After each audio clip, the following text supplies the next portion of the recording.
Hey there, it's Joe Simonds, one of the co-founders here at Salt Strong, and in just a few seconds, you're going to hear from Peter Miller and Captain Q of the Cutting Edge, and they are going to reveal 6 biggest mistakes they see most offshore fishermen making. These are the mistakes that they wish someone had told them about 30, 40 years ago when they started getting into competitive fishing full time. And these are the mistakes that could be costing you from catching your trophy fish. And then after the video is over, you will get a chance to join the early bird list to be one of the very first people to get a copy of their course, Trolling Mastery, with a free bonus, Kite Fishing Mastery. It's like 2 courses in one, and this is a really unique one. This is going to be the only course we've ever done where there's only 200 copies available. That's right, 200.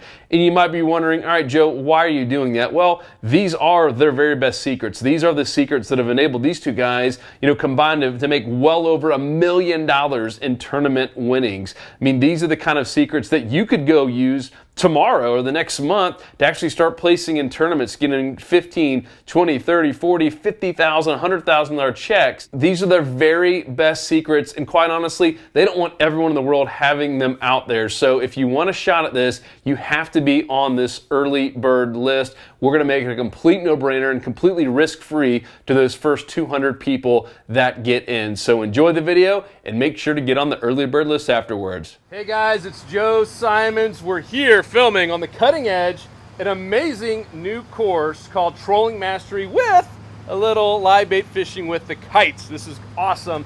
And I'm asking Captain Q here, the Cutting Edge, and Peter, what are the biggest mistakes that most weekend warriors and amateurs are making out there when it comes to kite fishing and trolling? And both you guys had completely different answers. So can you share like some of the biggest mistakes that maybe is costing them from catching a trophy fish?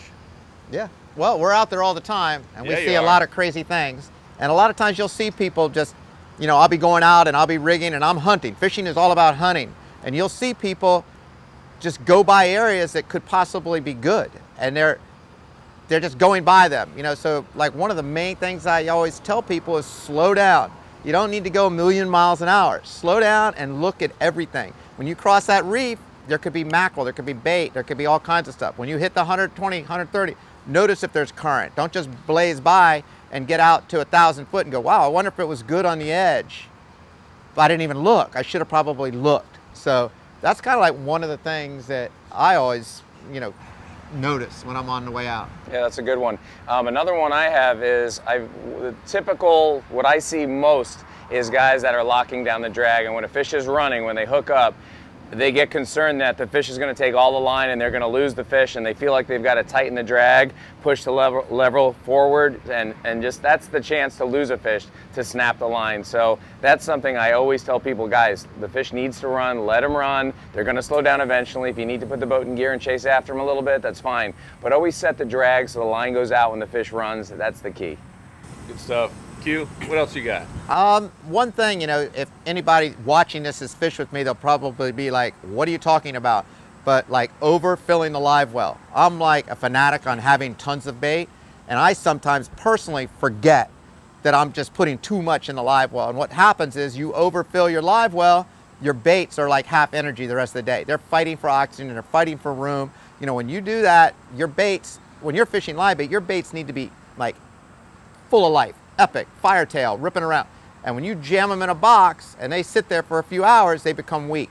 So go with what you think you need, don't overdo it, and you're going to be fishing with a lot better bait. Didn't I hear you say yesterday, if you have a 100-gallon well, you basically have 100 fish that you're giving, one bait fish per gallon? Right, depending on the size of the baits. I mean, if you're using a large thread fin, yesterday we had thread fins like this, and you got a 100-gallon well, you're going to put 100 baits.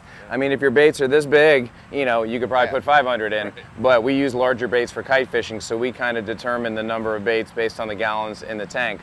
Another tip, or something that I've noticed that I would recommend not doing, is using a hook that is too large for your bait, which is going to drag it down, or a leader that's too heavy and it makes the fish act in an unnatural way, which is not appealing to a fish to come up and eat it. So I always say match the size of the hook with the bait, with the leader, and you're going to have a much better display. Cool. What else, Q? You got one more? Yeah, there's a, live bait fishing is live bait fishing, you need to have live bait. A lot of people, they get out and they'll hook a bait on and they toss it out and then they wait.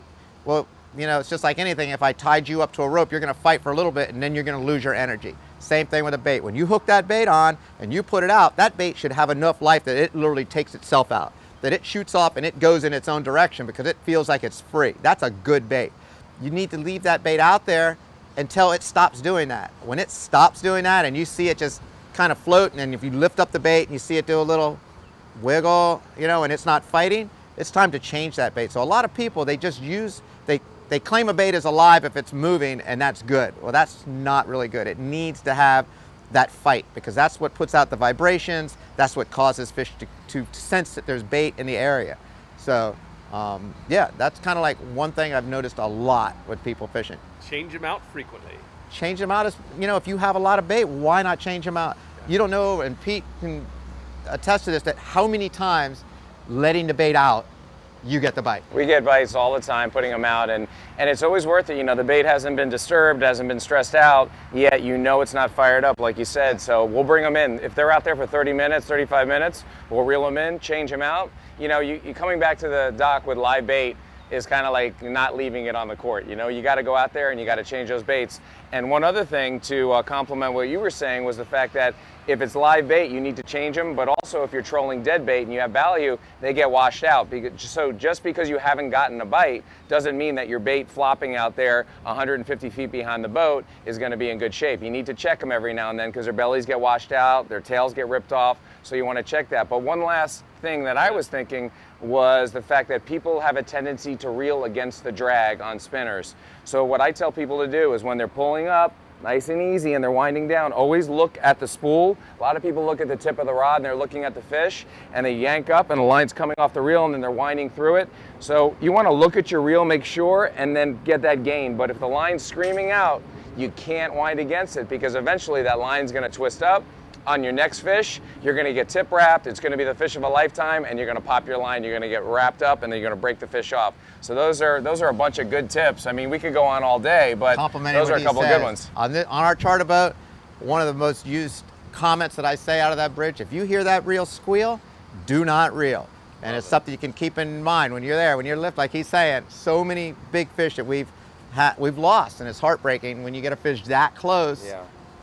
And you go down and it just wraps on the tip and pops off. And some of them, you see the difference is some of the reels don't make a sound. Some of them have that click and you can hear it going out. And some of them squeal, some of them are silent. And when you have a silent reel and the line's ripping off, people don't understand. It's counterintuitive. They're like, I don't hear anything, I don't know anything. I always say look down at your reel. If you're losing line, every time you pull up, you need to pull up a little slower, wind down fast. But if you're losing line, do not reel at that same time. Let that fish run, you're gonna get them. Everybody relax, it's gonna be great. Don't lose the fish. Yes. Do not lose. Yeah. Well, cool. That was awesome, guys. Thank you got so it. much. So here's the deal. A couple things. One, go check out this boat, the Cutting Edge. Check out Q. Man, love to have you. Yeah, you are the man. Like we've you. learned so much. And then also, if you're interested in this course where both of them are helping teach, then click down below, see if there are any left. This is a very special one because it's a lot of their secrets and shortcuts and tips, the things that you guys have won a lot of money on tournaments and made a really good living on. So we're not going to have this forever, but click down below if you see it. It means it's still available. Pick up your copy now. Otherwise, we'll see you soon. Hey there, I'm back. I hope you enjoyed that. Please click down below to get on the early bird list. This course goes live Monday at 10 a.m. You do not want to miss out. I promise you this is going to be something incredibly unique, something we've never done before, and there are only 200 copies available. So click down below and stay tuned Monday at 10 a.m.